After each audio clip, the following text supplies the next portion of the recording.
اعوذ باللہ من الشیطان الرجیم بسم اللہ الرحمن الرحیم۔ حدیث قدسی۔ آپ کے سامنے جن سوروں کا ترجمہ پیش کیا جا رہا ہے یہ قرآن کی سورے نہیں ہے اور نہ ہی 114 سوروں کے علاوہ کسی بھی آیت کو قرآن کی آیت کہا جا سکتا ہے۔ یہ توریت کے سورے ہیں کہ جن میں حضرت موسیٰ سے گفتگو کی گئی اور ان باتوں کو حضرت علی نے اپنی زبان میں پیش کیا ہے۔ 20واں سورہ۔ آدم کے بیٹوں، موت تمہارے راز کھول دے گی اور قیامت تمہاری قبروں کو سامنے کر دے گی اور عمل کا کھاتا تمہارے پردوں کو پھاڑ دے گا۔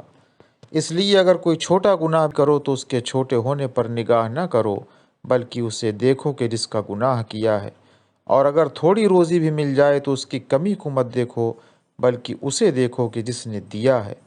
آدم کے بیٹے، ہماری عذاب کی تدبیر سے مطمئن نہ ہو جانا کہ ہماری تدبیر اندھیری رات میں چکنے پتھر پر چیٹی کی رفتار سے زیادہ دھیمی ہے۔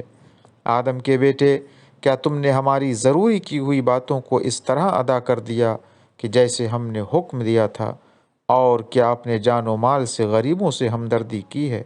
اور کیا برائی کرنے والوں کے ساتھ اچھا برتاؤ کیا ہے؟ اور کیا ظلم کرنے والوں کو معاف کیا ہے؟ اور کیا تعلقات ختم کرنے والوں سے تعلقات رکھے ہیں؟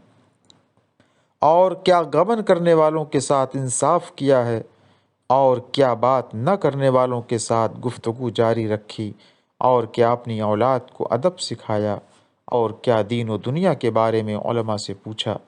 یاد رکھو، میں تمہاری شکل اور خوبصورتی کو نہیں دیکھتا ہوں، میں تمہارے دلوں کو اور اعمال کو دیکھتا ہوں اور پھر انہی عادتوں کی وجہ سے راضی ہوتا ہوں۔ وآخر دعوانا ان الحمد للہ رب العالمین۔